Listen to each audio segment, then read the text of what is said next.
Chennai super কিংসের এই practice কিটটা আসছে মৌসুমে আর পড়া হবে না মুস্তাফিজুর রহমানের। নিলামের টেবিলে লড়াই করেও ফিসকে নিতে পারেনি চেন্নাই, ব্যর্থ দিল্লি ক্যাপিটালস। 9,20,00,000 রুপি, বাংলাদেশি টাকায় প্রায় 12.5 কোটিতে দ্য ফিস কলকাতা নাইট রাইডার্সে। তবে আইপিএল এর পুরো আসর খেলা নিয়ে এখনো শঙ্কা আছে মুস্তাফিজের। প্রাথমিক সিদ্ধান্ত অনুযায়ী পুরো আইপিএল খেলার অনুমতি পাবেন না মুস্তাফিজ, কিন্তু কেন? আছে কারণ। 2026 এপ্রিলে নিউজিল্যান্ডের বিপক্ষে বাংলাদেশের সমান 3 ম্যাচের ওয়ানডে আর টি-20 সিরিজ, যা ক্ল্যাশ করছে সরাসরি আইপিএল এর সময়ের সাথে। ইন্ডিয়ান প্রিমিয়ার লিগের 19তম আসর শুরু হবে 26 মার্চ আর শেষ হবে 31 মে, এমনটাই সূচি। এর মাঝে বাংলাদেশ নিউজিল্যান্ড সিরিজ, অর্থাৎ এই সিরিজের আগে এবং পরে আইপিএল খেলার ছাড়পত্র পাবেন মুস্তাফিজ। মাঝের সময়টুকু থাকতে হবে জাতীয় দলের সাথে।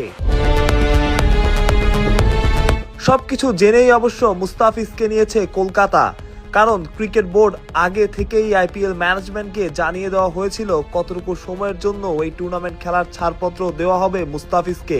সব ফ্র্যাঞ্চাইজিও সেটা জানতো, তবুও তাকে নিয়েছিল তুমুল আগ্রহ। যদিও সেই হিসেব কষলেও মুস্তাফিজ টুর্নামেন্টের বেশিরভাগ অংশই খেলার সুযোগ পাবেন।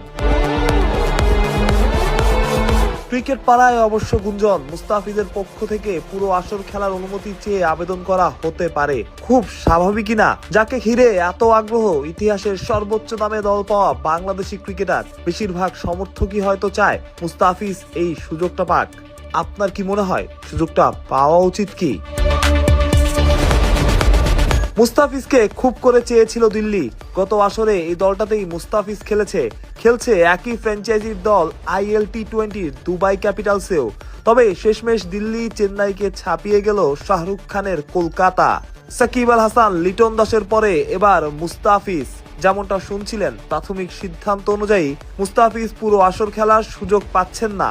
তবে কে জানে, দ্য ফিজের প্রতি এত আগ্রহ দেখে মুস্তাফিজের ইচ্ছার প্রেক্ষিতে সেই সিদ্ধান্তে কিছুটা হলেও পরিবর্তন আসতে পারে, আসার সম্ভাবনাও আছে। ফ্র্যাঞ্চাইজি লিগগুলো খেলার ব্যাপারে ক্রিকেট বোর্ড বেশ ইতিবাচক, আর আইপিএল হলে তো কথাই নেই। সেখানে মুস্তাফিজ দল পেয়েছেন রেকর্ড দামে। বাহুস প্রত্যয়, বিডি ক্রিক টাইম।